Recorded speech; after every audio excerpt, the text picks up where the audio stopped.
សួស្តីអ្នកទាំងអស់គ្នាបាទជួបជាមួយនឹងគ្នាម្ដងទៀតហើយជាមួយនឹង Cambo Insight បាទ Cambo Insight ថ្ងៃនេះនឹងនាំអ្នកទាំងអស់គ្នាមកជួបមកមើលវីដេអូមួយដែលនិយាយអំពីនាឡិកាឆ្លាតវៃ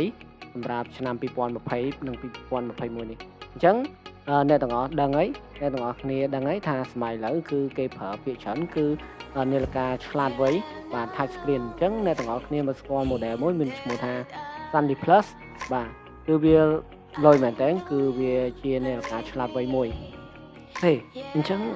នាឡិកាឆ្លាតវៃនេះគឺមានរូបរាងយ៉ាងស្រស់ស្អាតនិងអាចពាក់បានទាំងសុភាពបុរសនិងសុភាពនារី